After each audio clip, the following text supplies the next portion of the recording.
You're tuning into Black and White Sports on YouTube. The no-holds-barred truth on sports.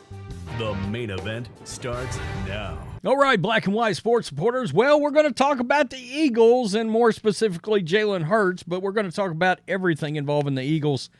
As we know, the Eagles are in a bit of a downward spiral, and it got ugly last night in Seattle. Now, going into the game, I'm going to keep it real. I thought Seattle had a shot at winning this game anyway. Even with Drew Lock and not Geno Smith, and you got to give Pete Carroll some credit.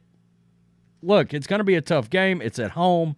Pete Carroll, a coach that's won a Super Bowl and obviously won a national championship in college, one of the best defensive coaches in the league. It was going to be a tough game. It was going to be a tough one to win, but of the ones that have been on the schedule as of late, I thought this was the one that the Eagles could kind of grab and then lead into what's going to become a very weak schedule the last 3 weeks. The problem is, do you view the weak schedule as, oh, good, some weaker teams we can get right? Going into the playoffs, I mean, you look at their schedule, they're still very, very, very much looking at something that's going to end up looking like 13-4. This is the playoff picture right here. They're in, all right? They've already clinched a spot right there, and no matter what, they've lost this head-to-head with the Niners. So unless the Niners lose out and shit the bed, I don't know how the Eagles can get the first spot back. They're broke even with the Cowboys for the division. And, of course, they probably want that division pretty badly right now. And I don't necessarily know how good the Cowboys are. All right, they're good, but, if you're going to ask me who am I going to pick between the Cowboys and the Eagles, I'm going to pick the Eagles. However, I somewhat saw this coming off the Super Bowl, and I saw it coming because they lost both coordinators. And when you lose both coordinators, it becomes very tough to maintain the exact identity on both sides of the ball that you had last year. I still believe, this team, as far as offensive and defensive lines go, top 3 in the league in offensive and defensive line, and I think that's where winning football starts.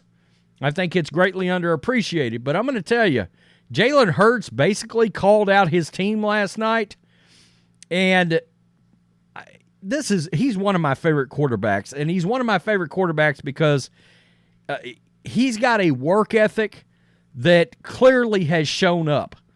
The progression he's made from being a guy that people thought was a running back until now has been unbelievable. He's a son of a coach, so he sort of gets it. He understands what it takes to get better, but he's also got some serious deficiencies when it comes to throwing from the pocket. And, a lot of people will hammer people if you criticize him on throwing from the pocket, but he's still got issues there. And weapons are not an excuse for Jalen Hurts. He's got some of the best weapons in the league. Top 5 offensive weapons. When you've got A.J. Brown, and we've seen what has happened to Tennessee since getting rid of him, who I think A.J. Brown may be the best receiver in the league. When you've got Devontae Smith, when you got those guys that are able to run the ball, you have to score points, and 17 points is not acceptable. Now, a lot of people were talking about Jalen Hurts and MVP 2 weeks ago. But I can't get there, and I can't get there because you got 12 interceptions on the season, and when you get down to your rushing statistics, right here, let me find them. I just had them. Here we go. You got 8 fumbles. You got 20 turnovers. 20. And look, Josh Allen is suffering from some of the same issues right now. But when you've got 20 turnovers, you can also be the reason your team loses. So let's come down here because they lost that tough one last night. And this is what he said. In those situations?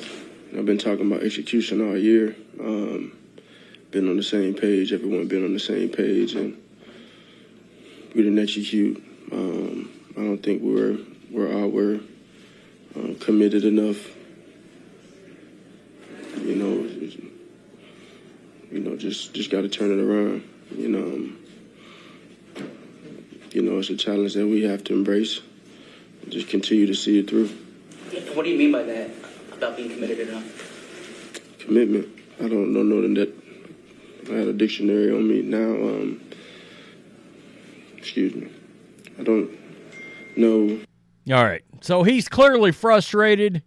Look, you're calling out the team when you're talking about commitment. He's telling you right there, the Eagles have got work ethic issues in that building.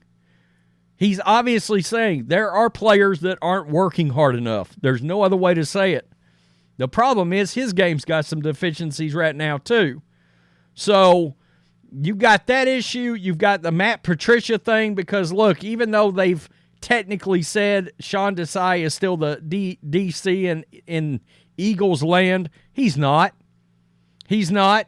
This is a very damning report for the Eagles that came out that Eagles players felt like Sean Desai didn't carry himself with confidence.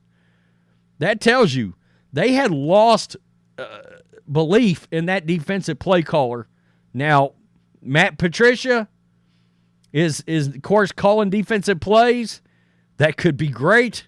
That could be awful. Let's just put it that way. Defensive coordinator Sean Desai remains on the coaching staff and will be in the booth during Monday's game. He was in the booth last night. He was hired after Jonathan Gannon left to become the Cardinals head coach. Now, I'm gonna tell you this. You're seeing what Jonathan Gannon's strong point is, because I will tell you, even though it hasn't necessarily come across with a ton of wins, the one thing Jonathan Gannon has very clearly done for the Cardinals is motivate them as players to play hard and hustle and grind. All right? And so I think that aspect is been lost here from Jonathan Gannon. And a lot of people were ready to run Jonathan Gannon out of town. And I was like, I was wrong about him. I didn't think he was going to work with the Cardinals. Ultimately, he may not, because you got to win games. But you're talking about a team that in Arizona that they thought would get 0 victories this year, or maybe 1 victory. And they've got 3 victories.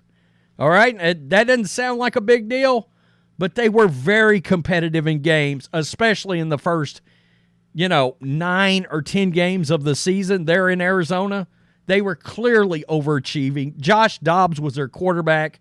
No Kyler Murray, no quarterback, but that guy has had that team playing real tough football. And this was the further comments. Sean's smart and the guys like him, but he doesn't carry himself with confidence. And some players started to feel that. I'm going to tell you, getting very close. I mean, the Eagles could not be luckier that their schedule is headed in the direction it's headed. But you got to win. You got to win this ball game. You won total yards. You obviously controlled the ball rushing. You had more first downs. Your third down efficiency basically the same as the Seahawks. Slight advantage, but you got 1 4th down conversion. But you were also protected better. 0 sacks allowed. 2 interceptions thrown. Those interceptions are killers. So I'm not sure what it is Jalen Hurts is trying to get at here. Now his work ethic at Oklahoma and Alabama, everybody knew this guy was a grinder. All right, son of a coach. Nick Sirianni better be careful. this team is in sheer jeopardy of the wheels falling off. All right? Now, again, the schedule is going to lighten up a lot. You've got the Giants twice and the Cardinals on the schedule. Okay? 2 of those games are at home. You're staring at what should be a 13-4 team. I can tell you that last game of the year, Tommy DeVito, the Giants, in New York, that's going to be a tough game. That's going to be a tough game because the Giants are going to put it all out on the line. Brian Daboll is going to empty the cupboard with tricks and play calling, and Tommy DeVito is going to play his ass off in that game. That's going to be their Super Bowl. The idea that they can cut the Eagles and hurt them. You know? Tommy DeVito playing the role of the Italian Stallion, and the Eagles are Ivan Drago. That's going to be a very motivated Giants team that last week. I don't see them checking out at all. I don't know. Tell me what you think. I like the fact that Jalen's trying to organize some accountability, but you can blatantly see the offensive side of the ball and the drop-off there from Shane Steichen. Look at Indianapolis right now.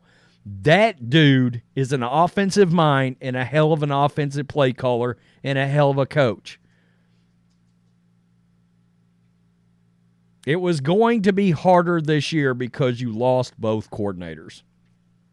That's all there is to it. Still, they should win out. That last Giants game is going to be rough. You know, that could be a bloodbath. We'll have to see. Tell me what you think. Do you think Jalen should have called out his teammates in light of the fact that he's got 20 turnovers this year? As quarterback, I think you still have to, if you feel like there is a lack, if you're putting in the time and they are not, and you can blatantly see it, I've got no issues with it, frankly. The quarterback is the CEO of the team along with the head coach. Peace. I'm out. Till next time. Thanks for watching the show. Be sure to like, comment, and subscribe. Be sure to tune in next time on Black and White Sports.